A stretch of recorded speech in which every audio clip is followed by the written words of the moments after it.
Hello, my dear friends. How are you? I hope you are fine. Welcome to my channel, Law Scholars and Legal Issues. I am Advocate Vanita.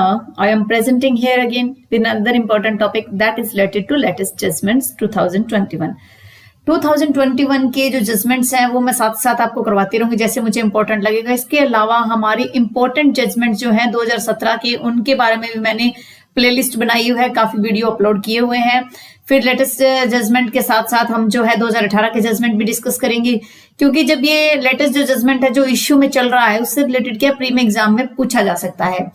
तो आज हम start करते हैं आज की latest judgement की series 2021 की। I hope आप ये एंजॉय करोगे और अगर आपको अच्छा लगे तो आप वीडियो को भी लाइक कर दीजिएगा। देखिए, एक जजमेंट निकल के आया एक केस से, स्टेट वर्सेस दिशा रवि। दिशा रवि आपने काफी ज्यादा सोशल मीडिया पे सुन लिया है। ये केस जो था टूल किट केस के नाम से इसे जाना गया है। This case is related to tool kit case. तो मैं साथ साथ लिख देती हूँ यहाँ पे जो आपको माइंड में रह जाए। अब तो क्या है, आपको याद है, लेकिन बाद में क्या है, जब काफी टाइम हो जाता है उसके बाद ये हमें टूल किट केस के माइंड से स्लिप हो सकता है और हमें लगेगा कि ये तो इजी, हम याद कर लेंगे। लेकिन जरूरी नहीं कि जो आप सोच रहे हो हमेशा वही सही होता हो। हमें जो है इसको अच्छे तरीके से माइंड में रखना है। इस बार ये प्री के एग्जाम में पूछा जा सकता है। इसके साथ साथ एक ग्रेटा थर्नबर्ग है, उसने भी ट्वीट वगैरह किया था, तो उसका भी काफी जो इंपॉर्टेंट रोल इसमें समझा गया है टूल किट केस में इंटरनेशनल लेवल पे। आखिर ये टूल किट होती क्या है? अगर हम नॉर्मल सेंस में समझें कि टूल किट क्या है, तो टूल किट आप नॉर्मल वे में ये समझिए एक डॉक्यूमेंट है, एक तरीके का। टूल किट को आप डॉक्यूमेंट कह सकते हो। जब तक आपको टूल किट के बारे में एग्जैक्ट पता ना हो कि होती क्या चीज है, क्योंकि टूल किट नाम बहुत सुना हुआ है, आखिर ये है क्या, तो मैं सबसे पहले बिल्कुल सिंपल से वर्ड्स में आपको समझाती हूँ कि टूल किट क्या है। टूल किट एक्चुअली एक ऐसा डॉक्यूमेंट होता है जिसमें किसी भी प्रैक्टिकल चीज को लेकर, मान लीजिए अब किसान आंदोलन चल रहा है या पर्यावरण से रिलेटेड है या कुछ ऐसी स्टेटमेंट चल रही है market in the sense society में, या इंटरनेशनल लेवल पर कुछ ऐसा इश्यू चल रहा है, तो उस किसी इश्यू को समझाने के लिए टूल किट बनाया जाता है। जैसे हमने देखा है चुनाव के टाइम पर घोषणा पत्र तैयार हो जाता है, इसी तरीके से सोशल मीडिया पर ये एक आप घोषणा पत्र की तो नहीं कहेंगे इसे, लेकिन उसी फॉर्म में होता है। यानी कि जैसे आप यूनिवर्सिटी में एडमिशन लेने जाते हो, कॉलेज स्कूल में एडमिशन लेने जाते हैं, आपको एक प्रोस्पेक्टस मिलता है, या मान लो ऑनलाइन फॉर्म फिल कर रहे हो तो आपको उसमें ये सारे गाइडलाइंस दी होती है कि आप ऐसे करके इतने साइज की फोटो होनी चाहिए, इतने साइज का साइज होना चाहिए, या किस तरीके से आप जो है प्रोसीजर फॉलो करोगे। पहले आप इस साइड पर जाओ, इस साइड के बाद आगे क्लिक करो, फिर आगे ये करो, फिर ये करो, इस तरीके से ऑनलाइन फॉर्म फिल हो जाता है। इसी तरीके से ये टूल किट जो है डॉक्यूमेंट ही होता है, लेकिन जब इसे सोशल मीडिया पर या मान लो इंटरनेट के फील्ड में अगर इसे समझे तो इसे टूल किट का नाम दे दिया गया।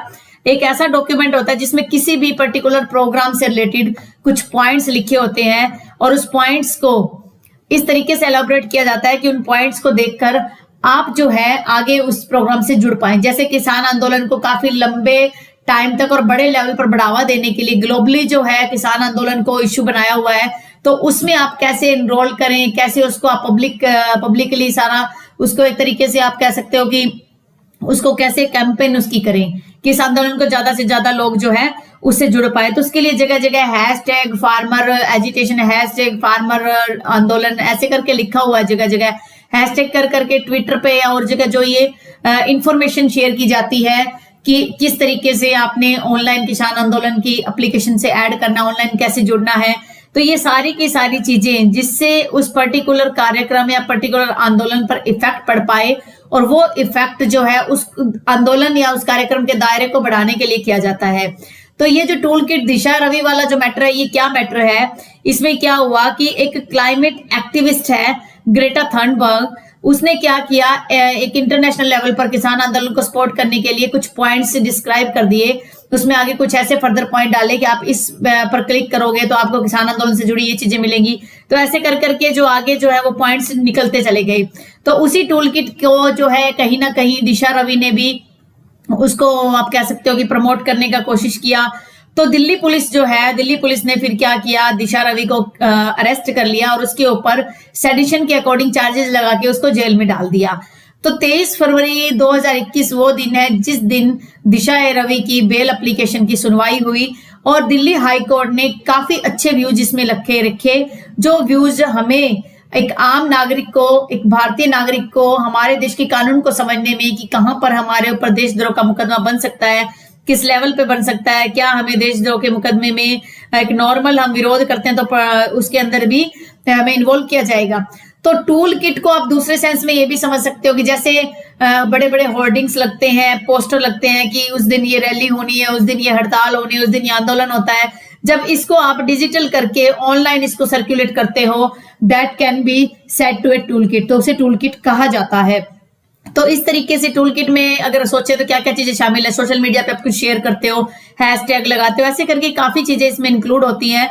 तो इस पर विवाद इसलिए बन गया क्योंकि दिशा ए रवि ने जब ग्रेटा थनबर्ग के अकॉर्डिंग जो है इसको पब्लिसिटी करने का प्रयास किया, तो कहीं दिशा ए रवि भी एक क्या एक्टिविस्ट है, ये भी एक एक्टिविस्ट है, पर्यावरण से रिलेटेड है, पता नहीं किसी से रिलेटेड है, इतना मेरे माइंड में नहीं आ रहा। ये भी एक एक्टिविस्ट है जो भी ऐसे एनजीओ से रिलेटेड जुड़ी रहती है, जो भी एनजीओ से रिलेटेड कुछ भी सोशल वर्क है उसमें इन्वॉल्व रहती है। तो इसने जब वो ट्वीट किया, ये टूल किट को काफी हवा दी, काफी बढ़ावा दिया, तो दिल्ली पुलिस ने इसको अरेस्ट कर लिया कि ये देश के अंदर जो है बैलेंस को बिगाड़ने का प्रयास कर रही है, सरकार के विरुद्ध जाने का प्रयास कर रही है। तो इसलिए टूल किट का ये मैटर जो है काफी उछल गया है। और तो ग्रेटा थनबर्ग का नाम भी इसमें आ सकता है, रिहाना ने भी जैसे ट्वीट किया था, और इसी तरीके से दिशा रवि को अरेस्ट कर लिया गया। ठीक है, तो इसके अंदर अब हमारा जो मेन लॉजिक है, हमारा जो मेन कंसेप्ट है, लॉ से रिलेटेड है, वो हम डिस्कस करते हैं इसमें कि citizens can not be put behind bar. जब बेल दी गई दिशा रवि को, तो ये बात कोर्ट ने कही, citizens can not be put behind bar simply because they disagree with state policies, कि आप किसी नागरिक को सिर्फ इस वजह से हथकड़ियों में नहीं डाल सकते, इस वजह से हथकड़ियों के अंदर आप बंद नहीं कर सकते, जेल में बंद नहीं कर सकते कि वो स्टेट की पॉलिसी से डिसएग्री है, स्टेट की पॉलिसी से सहमत नहीं है। तो ये इंपॉर्टेंट पॉइंट इसमें था। केस का नाम आप माइंड में रखिए, केस का नाम बहुत इंपॉर्टेंट है, स्टेट वर्सेस दिशा ए रवि, ये केस का नाम है। इंपॉर्टेंट इसलिए मैं कह रही हूँ क्योंकि एग्जाम में बाय चांस केस का नाम भी पूछा जा सकता है कि कौन से केस में ये बात निकल के आई थी, टूल किट केस में इंडियन पर्सपेक्टिव में कौन था। तो in the order granting bail to 22 यानी कि 22 साल की ये लेडी है, क्लाइमेट एक्टिविस्ट है ये दिशा रवि, एक सेशन कोर्ट दिल्ली ने सर्टन ऑब्जर्वेशंस किए इसके साथ, और सेडिशन लॉ के तहत जो है उसको जेल में डाल दिया गया। Citizens are conscience keepers of government in an democratic nation. तो सेशन कोर्ट ने इसे डाला, सेशन कोर्ट के ऑर्डर के खिलाफ। अब ये मैटर हाई कोर्ट में है और ये दिल्ली हाई कोर्ट का डिसीजन है। तो यहां मैं लिख देती हूं जिसे आपको इश्यू ना आए, Delhi high court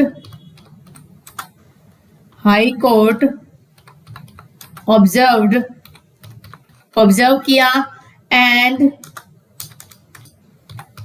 said that citizens are conscience keepers of government। conscience का मतलब है उनका दिमाग होता है, सेंस होती है, तो कीपर्स हैं, सुरक्षा कर रहे हैं गवर्नमेंट की जो भी नीतियां हैं, उन नीतियों के ऊपर एक वॉच डॉग की तरह नजर बनाए हुए हैं।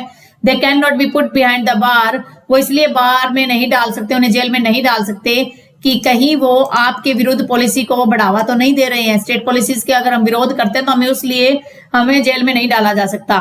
The order quoted from the judgment, ये जो ऑर्डर है ये एक जजमेंट है 1942 का, फेडरल कोर्ट का ये जजमेंट है। निहारेंदु दत्त मजूमदार वर्सेस एम्परर का केस, ये केस भी पूछा जा सकता है बाय चांस, अगर मान लो एग्जामिनर को लगा कि क्या एक्चुअल में स्टूडेंट्स जो है रट्टा लगा रहे हैं या वो जनरल अवेयरनेस में भी लिंक्ड है। तो इसके अंदर क्या कहा गया था, ये कहा गया था कि the offence of sedition can not be invoked to minister to the wounded vanity of the government. कहते हैं आप किसी भी मिनिस्टर के अगेंस्ट जो सेडिशन नहीं लगा सकते, मिनिस्टर की बात है लेकिन हम जनरल सेंस में ले रहे हैं कि अगर मान लो उसने गवर्नमेंट के जो जो घमंड है उस घमंड के खिलाफ गया है तो ऑफेंस नहीं हो सकता। डिफरेंस ऑफ ओपिनियन, अलग अलग विचार होना, राय का, डिसएग्रीमेंट सहमति ना होना, डाइवर्जेंट विभिन्न विचार होना, डिसेंट सहमति, वही वर्ड है, वही मीनिंग है, मोस्टली अलग अलग सेंस में दिया हुआ है। और फॉर दैट मैटर इवन डिसअप्रोबेशन, वही असहमति, और रिकॉग्नाइज्ड लेजिटिमेट, उसको जो है आप सही मानते हो क्योंकि वो एक सही टूल है। अगर सहमति नहीं हुई है तो वो एक लेजिटिमेट मीन को लीगल बनाता है टू इन्फ्यूज ऑब्जेक्टिविटी की जो स्टेट पॉलिसीज के जो ऑब्जेक्ट है उसको सामने लाया जा सके। An aware and assertive citizenry, एक जागरूक और एक आप कह सकते हो कि समझदार जो नागरिक होता है, इन कॉन्ट्राडिस्टिक्शन जो आपके साथ मतभेद है, डोसाइल सिटीजनरी विनम्रता के साथ जो आपका विरोध कर रहा है, is indisputably a sign of healthy and vibrant democracy. ये एक संकेत है कि आपके देश की जो डेमोक्रेसी है, लोकतंत्र है, किस प्रकार का है, वाइब्रेंट है। वाइब्रेंट का मतलब है कि हर वक्त एक्टिव रहता है, हेल्दी है, यानी कि इसके अंदर दोष वगैरह नहीं है। इसमें कुछ साइनिफिकेंट कुछ इंपॉर्टेंट ऑब्जर्वेशन इसमें किए गए थे। ये ऑब्जर्वेशन बहुत इंपॉर्टेंट है, मैं इसको थोड़ा एक्सप्लेन कर देती हूँ। फर्स्ट पॉइंट है right to freedom of speech and expression. आपका राइट है आर्टिकल 19 के तहत फ्रीडम ऑफ स्पीच और एक्सप्रेशन, तो आप उससे जो है किसी व्यक्ति को रोक नहीं सकते। सेकंड पॉइंट ये बात कही कि क्रिएशन ऑफ टूल किट, जो है टूल किट बनाना किसी प्रकार का ऑफेंस नहीं है। Nothing on record to suggest Disha Ravi subscribe to any secessionist idea. कोई भी रिकॉर्ड ये नहीं बताता कि सेसेशनिस्ट आइडिया के देश का विरोध करने का उसने कोई रिकॉर्ड में ऐसा नहीं है कि उसने कुछ ऐसा एक्ट किया हो या उसका ऐसा कोई विचार हो। No evidence for violence, violence भी किसी प्रकार का उसने क्रिएट नहीं किया है। फिर आगे बात कर रहा है ये कोर्ट ने आगे क्या बात कही, कोर्ट ने आगे ये कहा propitious anticipation cannot restrict personal liability. आप मान लो किसी को रोक के रखते हो तो उसके बाद क्या है कि किसी की पर्सनल लायबिलिटी को आप खत्म नहीं करोगे। आप ये नहीं कह सकते किसी की पर्सनल लायबिलिटी खत्म हो जाएगी। प्रोपिटियस एंटिसिपेशन को आप दूसरी सेंस में ये भी कह सकते हो कि मान लो आप अब फैमिली में भी ले लीजिए, आप अपने फादर की बात से सहमत नहीं है, तो इसका मतलब ये नहीं कि आपकी जो पर्सनल लिबर्टी को है उसको कंट्रोल कर दिया जाएगा। तो यही बात इसमें कही गई। Resistance to bail plea mere ornamental. मान लो यहाँ पर जो भी पुलिस है उसने जो पूरा का पूरा इन्वेस्टिगेशन केस को कर लिया है, सारा कुछ रिमांड पे भी ले जा चुकी है, वो बेल के लिए मना कर रही है, तो वो एक ऑर्नामेंटल है, वो एक बनावटी है। सेंटी और sketchy evidence on record not sufficient. सिर्फ सेंटी का मतलब है कि आपको परेशान करने वाले या स्केची एविडेंस जो सामने प्रतीत हो रहे हैं, ऐसे कोई प्रूफ आपको लग रही हैं, वो सफिशिएंट नहीं है कि हम 22 साल की एक लड़की को कस्टडी में रखें। Mayor engagement with people of dubious credential not offence. किसी भी जो आप कह सकते हो कि डाउटफुल पर्सन जो होते हैं, जिनके ऊपर आप यकीन नहीं कर सकते, कुछ ऐसा डाउट उनमें क्रिएट हो रहा है, अगर उनके साथ उनका रिलेशन है तो इसका मतलब ये नहीं कि उसने कोई ऑफेंस कर दिया है। तो ये कुछ एक इंपॉर्टेंट पॉइंट है जो हमारे प्री के एग्जाम से बहुत इंपॉर्टेंट है और हम इसको जो है किसी भी हालत में मना नहीं कर सकते कि हाँ ये इंपॉर्टेंट नहीं है। तो इस केस को हमें माइंड में रखना पड़ेगा। इस केस का फाइनल डिसीजन जब आएगा, लेकिन अभी जो बेल के ऊपर जो ये ऑब्जर्वेशन कोर्ट्स ने दी है, ये ऑब्जर्वेशन बहुत इंपॉर्टेंट है और हमें लॉ के एस्पायरेंट होने के नाते, लॉ के हम स्टूडेंट होने के नाते हमारा ये फर्ज भी बनता है कि हमें जो है लीगल जो जीके है उससे अवेयर रहना चाहिए, क्योंकि लीगल जीके कहीं ना कहीं हमें जो है कह सकते हो कि आप एक्टिवेट रखते हैं हर मामले में। आपको करंट के इश्यूज के बारे में पता होना चाहिए। तो मेरा पर्पज इस वीडियो को बनाने का यही था। आई होप आपको आज का ये वीडियो अच्छा लगा होगा। अगर आपको आज का वीडियो अच्छा लगा है तो आप मेरे वीडियो को लाइक कीजिए। अगर आप मेरे चैनल पे न्यू हो और फर्स्ट टाइम इस वीडियो को देख रहे हो तो मैं आपसे ये भी रिक्वेस्ट करती हूँ कि आप मेरे चैनल को सब्सक्राइब कर लीजिए और बेल आइकन पर भी क्लिक कर दीजिए, जिससे फर्दर जो भी नोटिफिकेशन आए सबसे पहले उसका आपको मैसेज मिल जाए। कोरोना का दोबारा से जो कोरोना ने अपने पैर पसारने शुरू कर दिए हैं, तो अपनी हेल्थ का ध्यान रखिए। Stay home, stay safe, stay healthy. Thank you for watching and have a nice day.